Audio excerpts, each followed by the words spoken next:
Hello everybody, my name is Steven. You're watching Foul Airgun channel, and we are actually going to be looking at something that's pretty exciting. I'm getting more and more excited about this product as I've been kind of diving into it. So let's talk about it just a little bit here before we take it out into the bench in the field and do a little bit of shooting with it. So what we have here is the Stoeger XM1. This is Stoeger by Beretta. This is their first PCP air rifle. So they make this in two versions, the suppressed and unsuppressed model. This here is the unsuppressed model. It comes also with open sights. You have adjustable rear sights through windage and elevation, as well as fiber optic front sight for great visibility. It comes with everything pretty much just adjustable from your butt pad to your cheek riser. It also comes with a couple things. You get here a few of these Picatinny rails. You also notice this Picatinny rail here. It comes actually where you're supposed to be able to slide your magazine up in there. I haven't fiddled with it yet, but you're supposed to be able to slide your magazine in there to hold a couple spare mags there. These actually mount right into the, this is a polymer stock here, so it's plastic. Feels very rigid, very sturdy. I like the feel of it. It has these studs mounted in here, so you can actually mount your little Picatinny rails here right to it. Carry extra magazines on the front. Mount you some bipod legs or you know, flashlight, whatever it is to your liking. It comes with this extra smaller hand grip here. So the hand grip here actually removes by this one Allen key here in the bottom. And you can actually replace this here, a little bit of the blue flare on it, as well as the cheek riser. This one here is a little bit larger for you if you feel the need for it. You also have these plates here that you can also remove to adjust for your length there. This is pre-charged pneumatic PCP air rifle in 177 caliber. It fills up 200 bar max, and we're going to just talk about a couple things. So these are our pieces here that we get that come with the rifle. You also get yourself, I believe this is 12 shot rotary magazine here. It's just like the Marauder magazines or the Crawl magazines. You flip it around reverse wide, you put load your first pellet into the magazine from the rear, and then you roll it back over. This is aluminum here, so not plastic, which is nice. You get yourself a single shot tray, which they're magnetic as well. You get yourself a bag with plenty of O-rings. It looks like there's quite a few O-rings here to do any replacement on here if you would need to, as well as the fill probe here that's going to come with it. Not a big fan of fill probes. I think everybody should just go over to that male Foster fitting. I think that's a little more convenient. You can hide these things very well these days, but that's okay. I want to talk about this. And there's also a couple small screws here so you can set your Picatinnies in. All right, so we've got to look at the rifle here. It's a very clean rifle out of the box. So that's another thing. I would show you the box here. Actually, here I can show you the box just to give you an idea of how this will come. Unfortunately, if you'll look, you'll see why this is not going to be very useful in my videos here, and why I was definitely not happy about this at all. I'm not going to talk about the seller and who sent this to me right yet. If you have any questions, feel free to leave me a comment. We can talk about it. But got this here, and it was just sent without a box. It was just taped up with packing tape and my address on it, and sent right through the mail. I just wasn't too fond of that. But you get this box here. It comes with nice foam inserts in it. It's pretty much like any other air rifle you get there. So that's available in 177. It's as well available in .22 caliber. Pardon me. You get they say that it's two-stage adjustable trigger. However, it's kind of just by the length of pull that you can adjust as far as forward and backward motion on the trigger here. So it actually just slides the actual trigger back and forward, which I like it right where it's at. It does have the manual safety, the stock, the adjustable LOP. So like I said, you could remove these little colored inserts here to kind of adjust that length there, so your length of pull can be just right where you need it here. Let's see, your barrel rifled. This is made in China. They advertise it at 1,200 feet per second in 177 and 1,000 in 22 caliber, I believe it is. So yeah, the box was a little destroyed. That was disappointing, but not the hugest deal. So I want to kind of talk about this a little bit. I've had it on the bench here just for a minute, kind of tinkering it with over here on this side of my shop, and I was just kind of want to take a look into it. And one thing that I really want to do is I want to find out. So they make this in a suppressed version as well as in an unsuppressed version. However, if you go online, whether it's on YouTube or wherever you're kind of looking for any information on this rifle, you're not going to find much. What I found that I've seen a couple folks were shooting this rifle, and it had no shroud on the barrel, and it was actually threaded and had some kind of moderator that came on it that was fitted to the end.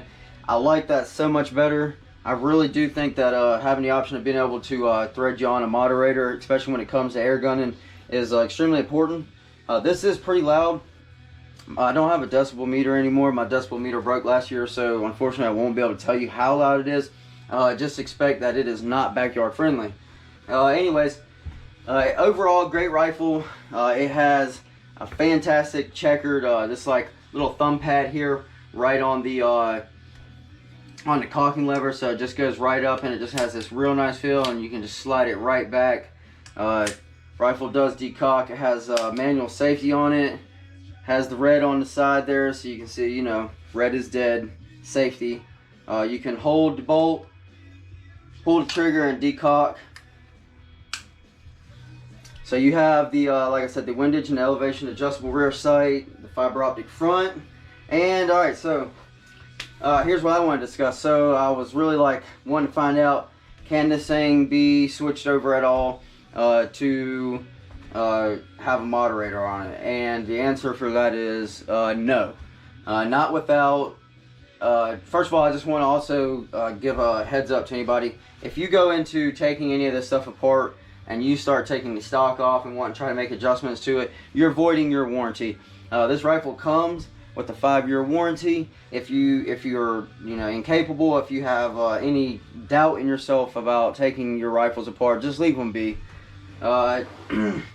So with that being said, obviously over here at Fowler Air Guns, we're not worried about that because we're a bit more professional than that. We're going to handle that. We're not going to worry about any warranty stuff right this moment, because this is just going to be our prototype to mess with, to give you guys to give you a good solid look at this rifle. So anybody that wants to buy this thing and they're going to keep it like we are over here, this is going to become a personal rifle of mine, and we're going to really push it to its limits. I really like the ergonomics of it. As far as like the feel of it, I mean, it's just it's I believe it was 5.3 pounds. The trigger pull, I can't remember, guys. I want to say though it's not breaking more than 2 pounds. It's extremely light. It has a great trigger on it, and we can show you all that stuff when we get outside. I've seen a lot of people say that they're not crazy about the fact that there's no bottom rail accessory here, so we're also going to address that in the video. And yeah, so let's go ahead and talk about taking this apart. Okay, so we have 3 main bolts here that are holding the stock to the actual air cylinder and to the body of the rifle. And actually, I just want to point that out as well, something while we're here. The rifle is set up great. I've already taken this rifle apart and had a chance to kind of just mess with it a little bit, and I'm going to show you something I'm very fond of. So I haven't seen this much on any other rifles out there, but I really did like the design that they did with this. So if you remove this first larger Allen key right here, right in front of the trigger guard here, and you actually pull the entire trigger guard, and the safety comes right out with it. And so that just makes for, less parts that you have to worry about on the rifle here. So you already know that when you start getting into this thing, it's going to be extremely simple. You have a screw here in the front. You just want to take that and loosen it. You want to make sure you're always keeping good track of where you're taking these things out so you can put them back in correctly. Alright, so we got those loose. You can dump them out if you'd like to. I like to leave everything in and leave it flipped over like this. Remove the stock, so you just want to be firm but gentle as well, and you may need to flip it over here. Try to keep your screws all in place.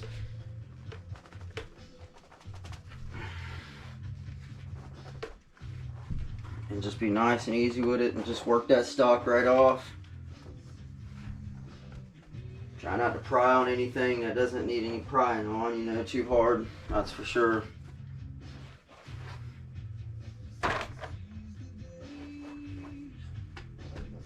Alright. So, also notice one of my screws fell out here, so I can go ahead and point this out since I already have done this here. We leave our screws in here. Like I said, we'll have this out here. So we have 1, 2, and 3. Trigger guard out. Okay, if you dump this over, the front one is actually going to be shorter than our rear one here. So we have shorter, longer, shorter in the front, longer in the rear. Set those to the side. I'm actually just going to set this guy right up here for now and have this out of the way, okay? And here's our internals of our rifle. This is the internals of the Stoeger XM1. Alright, now when you get this rifle, you're going to do like me and you're going to say, well, let's figure out how they have this thing on. You got to use some common sense here. You got to kind of tackle this thing head on. So, first thing I was kind of looking at was, you know, there's obviously nothing externally here except for this one screw that's holding on this front sight. I was kind of skeptical. I was like, well, you know, maybe there's a small grub screw or something underneath of this front sight here that's holding that on. So I did remove the front sight here. That is actually going to be a safety key inside there, a safety bolt. So you're going to need to use tools that are safety capable to remove that front sight. It is unnecessary. You will not have to do that because that is not how the barrel shroud is held on. My next thing was to actually remove the entire barrel from this so that I can then not have to worry about, you know, fiddling, bending, or messing with anything else on this rifle. So I put this thing on the vise, got it clamped in there, and gave it a couple twists, you know, to see if it was threaded on the end, because I was really crossing my fingers that this thing was going to be threaded.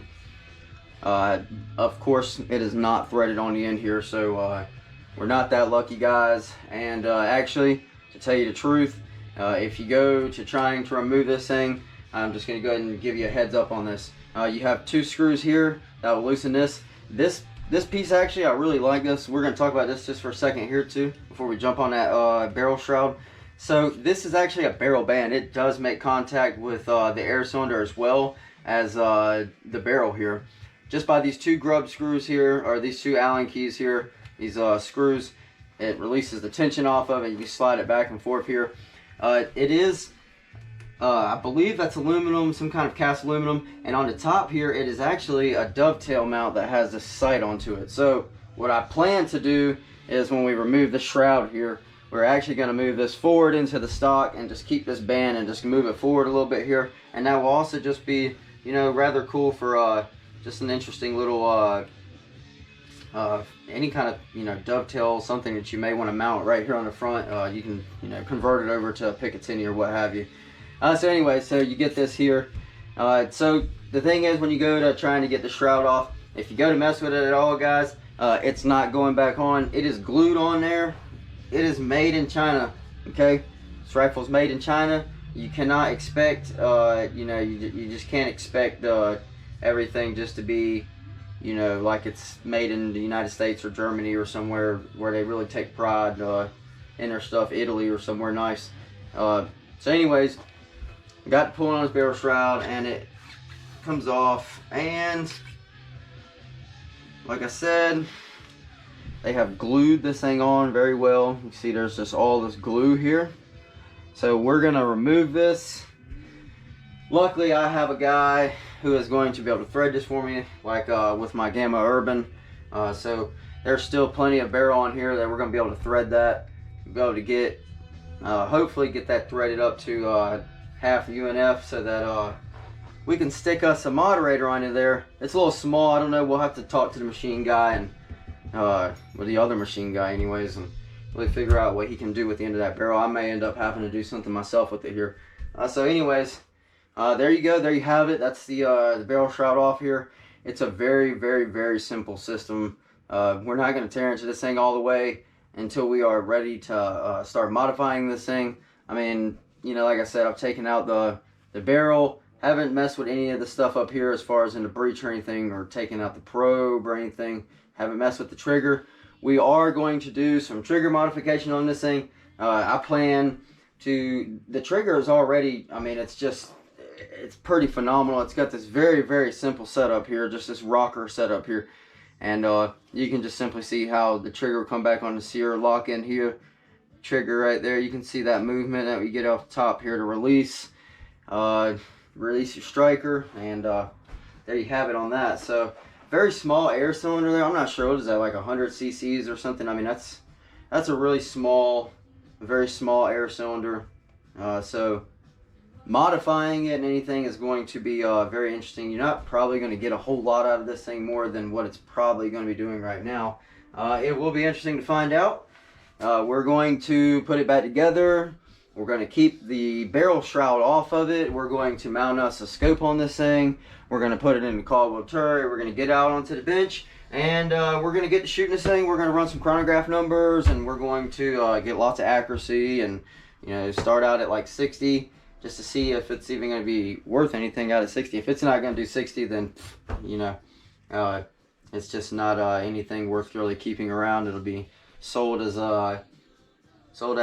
it would be. But anyways, that's about it for this one here, guys. So yeah, like I said, this is the Stoeger XM1 in .177 caliber. It's gonna make a great little plinking gun with the open sights and straight out of the box. I got it from the seller.